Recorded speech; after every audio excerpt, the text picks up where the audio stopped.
Boa tarde, pessoal. Sexta-feira, aula de ciências, último dia da semana. A gente vai se despedindo e finalizando com uma das aulas mais legais que a gente tem da semana, que é a aula de ciências, né? Eu, pelo menos, adoro. E hoje nós vamos trabalhar teias alimentares. Na aula passada, a gente ainda estava falando sobre cadeias alimentares, lembram?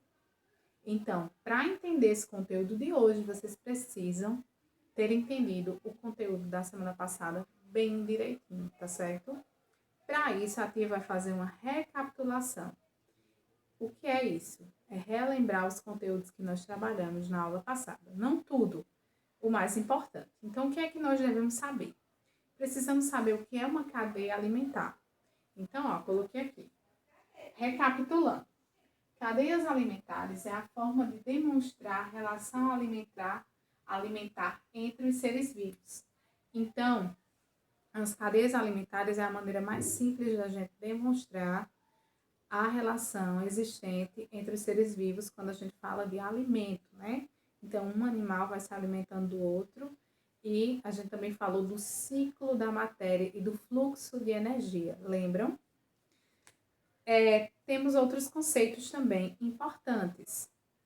Lembrar aqui dos produtores. Lembram que a base de toda a cadeia alimentar são as plantas. As plantas são os únicos seres vivos que são produtores, ou seja, eles têm a capacidade de produzir o seu próprio alimento, tá?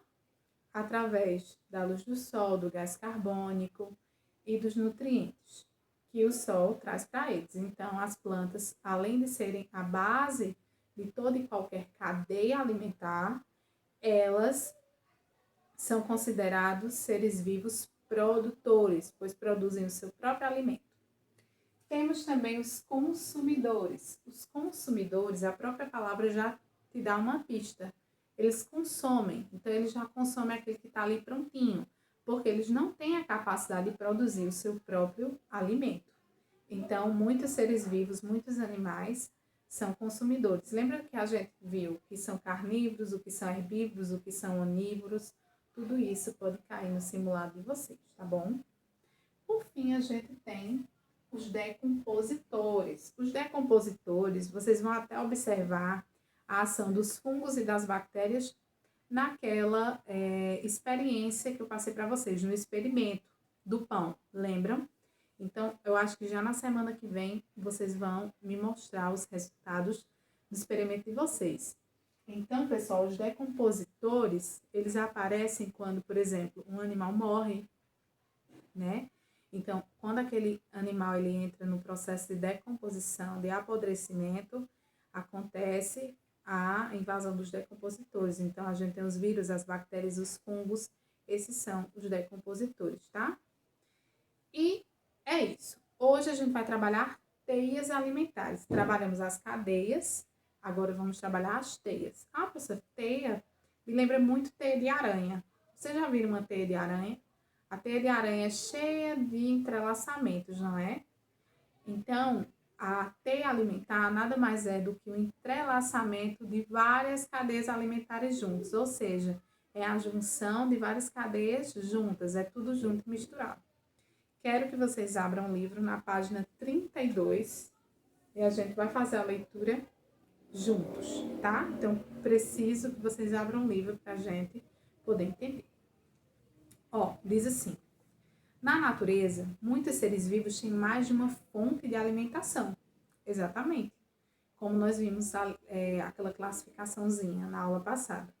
Isso faz com que as cadeias se entrelacem em sistemas mais complexos, chamados de teias alimentares. Então, as teias, vocês vão ver que é uma coisa mais complicada do que a cadeia alimentar. Bem mais complicada, porque as cadeias vão se misturar, formando, assim, teias alimentares, tá? Ou seja, um conjunto de cadeias interligadas. Então, eu tenho um conjunto de várias cadeias alimentares interligadas juntas, tá? Observe um exemplo de teia alimentar. Observem esse exemplo aqui, tá? Eu vou explicar direitinho. A gente tem aí, os decompositores. Aí a gente tem sais minerais, né? Que vem dos fungos e das bactérias. Nós temos a gramínea, nós temos o cervo do Pantanal, a jararaca, o buriti, a arara azul e o gavião real. A gente tem, olha só a quantidade de setas que indicam o entrelaçamento dessas cadeias. Então, nesse exemplo, a gente tem a jararaca, que pode se alimentar de filhotes de cervo do Pantanal, tá? A jararaca é essa cobra que se alimenta dos filhotes do cervo do Pantanal, que tá aí, ok? E ela também se alimenta da arara azul. Então, a jararaca se alimenta de 2 animais dessa cadeia alimentar. O gavião real, por sua vez, pode se alimentar desses mesmos seres vivos e também da jararaca. Então, olha só, a jararaca se alimenta dos filhotes de cervo do Pantanal e da arara azul. E o gavião real se alimenta tanto da jararaca, quanto dos filhotes do cervo do Pantanal, quanto da arara azul. Então, olha só o entrelaçamento das cadeias. É bem complicadinho de vocês entenderem, mas vocês vão conseguir, tá? Então, e também da jararaca. Então, o gavião real, ele se alimenta dos 3. Assim, podemos perceber que essa teia alimentar apresenta diversas possibilidades de alimentação dos seres vivos envolvidos, ou seja, diversas cadeias alimentares. Então, eu tenho, só aí que eu citei, eu tenho várias cadeias juntas, certo? Fora as que a gente não observou. Então, quais seriam as possíveis cadeias alimentares dentro dessa teia? A primeira delas, qual é a base de toda a cadeia? A gramínea, né? Gramínea, cervo, jararaca é uma opção. Outra opção, gramínea, cervo, gavião, outra opção. Gramínea, cervo, jararaca, gavião, buriti, arara, jararaca. Então, ó, nessa que eu citei, nessa última, o cervo se alimenta da gramínea, a jararaca se alimenta do cervo, o gavião se alimenta da jararaca, o gavião come buriti, a arara também se alimenta de buriti, a jararaca se alimenta da arara e aí eu já tenho outra, né? O buriti alimenta a arara, que alimenta o gavião.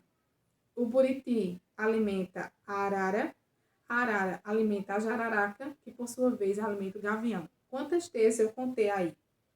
1, 2, 3, 4, 5 cadeias alimentares numa teia alimentar. Olha quantas possibilidades a gente tem, tá? Vamos para a página 33. Para que os seres vivos sobrevivam em uma teia alimentar, é importante que ela se mantenha em equilíbrio.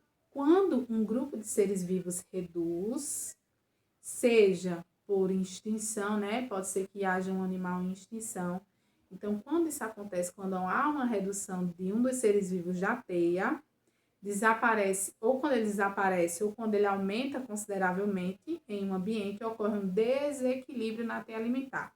Então, quando esses seres vivos estão em extinção, ou quando eles aumentam em uma quantidade muito exorbitante, há aí um desequilíbrio na cadeia alimentar e alguma coisa pode acontecer, tá?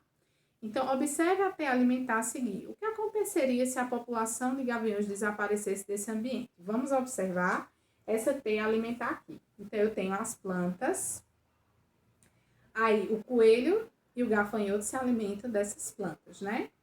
A serpente se alimenta do coelho e do gafanhoto, não é verdade? E o coelho se alimenta do rato. E o rato se alimenta dessas plantas. A serpente também se alimenta do rato. E o gavião se alimenta da serpente. Então, o que aconteceria se os gaviões desaparecessem do ambiente? Me contem. Então, ó, a gente tem aí embaixo, ó, sem os gaviões, que são predadores. Lembra o que é que são predadores? Que tem uma presa, né? No caso, a presa aí seria a serpente. E o predador seria o gavião. O número de serpentes provavelmente aumentaria. Gente, olha só como a falta de um animal desequilibra uma teia. Imaginem aí, 100 gaviões para comer essas serpentes. aumentaria o número de serpentes. Imaginem só como desequilibraria tudo, né? Impactando nas populações. Lembra o conceito de populações que nós também estudamos? Então, isso impactaria na população de ratos. Por quê? O que é que aconteceria com os ratos, por exemplo? Coelhos e gafanhotos, que servem de alimentos para a serpente. Então, o que é que aconteceria? Os ratos, os gafanhotos e os coelhos sumiriam, né? Porque ia aumentar a quantidade de serpente, porque não tinha gavião para comê-las. E, coitados dos ratos, dos coelhos e dos gafanhotos, iam não existir mais. Então, dessa forma, o desaparecimento das aves causaria um desequilíbrio ambiental. Tá vendo como o gavião trouxe um desequilíbrio para toda a teia alimentar? Então, as ações pessoal, como diz aqui no livro, dos seres humanos do ambiente, são as principais causas de desequilíbrios nas teias alimentares. Então, nós, seres humanos, somos os principais responsáveis por esse desequilíbrio, né? Quando o animal está em extinção, por causa de caçadores, por exemplo, que caçam animais como o mico-leão-dourado, por exemplo, que é um animal que está em extinção, o desaparecimento desse animal vai causar um desequilíbrio no teia alimentar. Vocês entenderam? Então, entre essas ações que nós, seres humanos, fazemos, está o desmatamento, tá?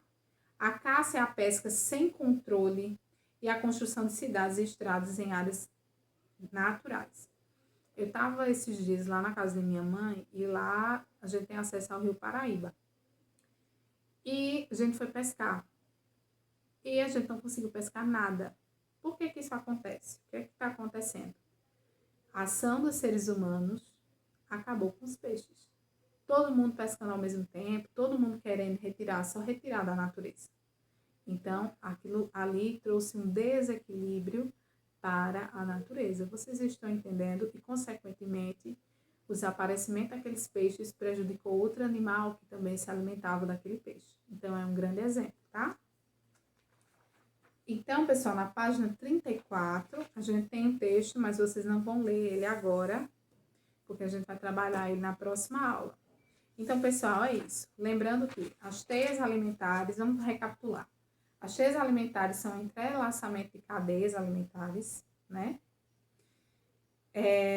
O desaparecimento de qualquer um dos animais de uma cadeia alimentar ou o aumento desses animais, como aconteceu no caso das cobras com o desaparecimento do gavião, pode prejudicar aquela teia alimentar, né? Vai haver ali um desequilíbrio.